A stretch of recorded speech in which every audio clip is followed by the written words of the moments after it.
All right, let's get right into it. Today, we're not talking about some cool new app or gadget.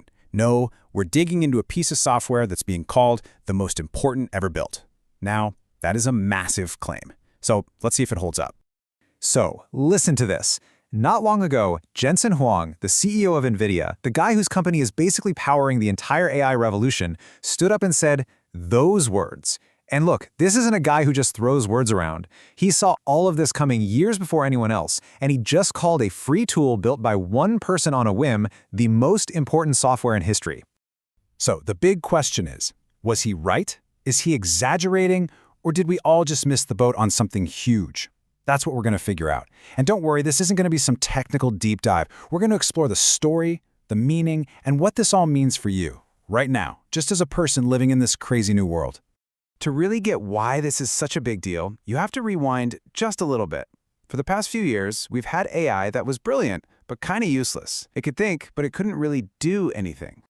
It really felt like we were living in the future, but only halfway, right? We had these AIs that could write a perfect travel plan, but you still had to book the flights. It could write amazing marketing copy, but you still had to set up the email campaign. It was trapped behind the screen, giving advice.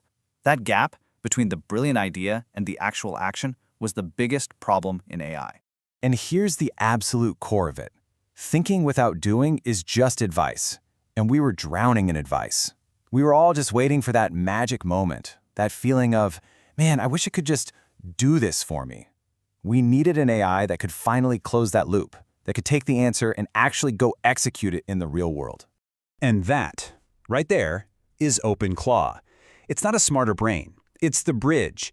It's the missing piece of the puzzle that lets the AI's intelligence actually touch our digital world.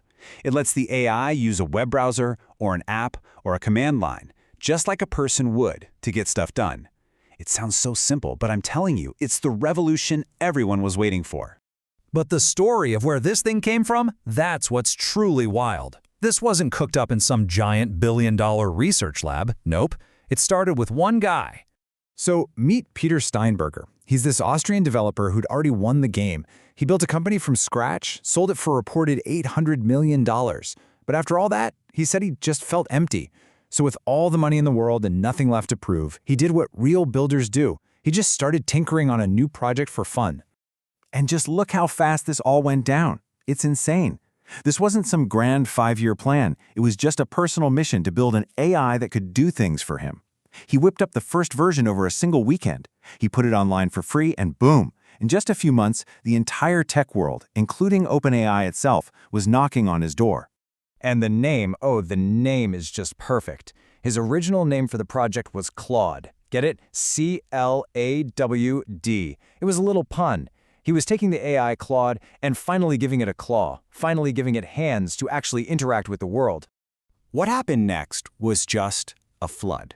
A complete tidal wave of people adopting this thing that was totally unprecedented. A weekend project was about to become the fastest growing piece of software in the history of the internet. Okay, to really get how insane this is, just look at this chart. That bar on the left, that's React. It's a foundational library that a huge chunk of the modern web is built on. That bar represents 10 years, a decade of developers saying, yeah, we love this. Now, look at the bar on the right. That's OpenClaw. In 60 days, it just completely dwarfed a decade of growth from an industry titan. Over 350,000 GitHub stars in about 2 months. For anyone who doesn't know that, that's just not supposed to happen. It's unheard of. One person's side project just blew past one of the most important tools of the last decade. The world wasn't just ready for this. The world was starving for it. So what? Why are we talking about this? Because this isn't just a story about some popular software. This is about a fundamental change in what humans can do. We are entering a new world.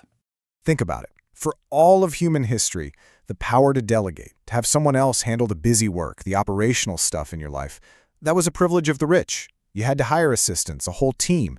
OpenClaw just automates that entire layer. And here's the key. Because it's free, it's open source, and it runs on your own computer with your own data, it gives that superpower to everyone.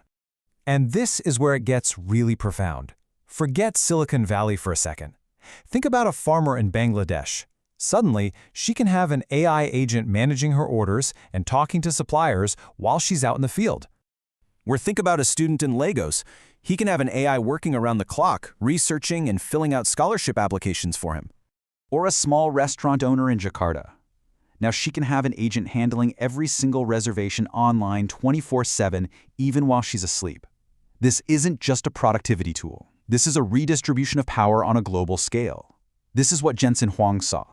So where does this all go? It feels like we're on page 1 of a whole new book for humanity. A new chapter has absolutely begun. And I want to leave you with what Peter Steinberger said when he joined OpenAI. His goal wasn't to build something more complex for fancy engineers. He said, "My next mission is to build an agent that even my mom can use." That's the real ambition here. Not for big corporations, not for tech nerds, for everyone. For your mom. You know how a lobster has to shed its old, tight shell in order to grow? It's a vulnerable process, but it's the only way to get bigger. It feels like humanity just did that. We just shed an old limitation, the inability to scale our own actions. Something new is here now, and we're not going back. Which leaves us all with one final question. This is happening. It's real. The only choice you have in the matter is this. Are you going to try and understand it before it changes everything around you, or after?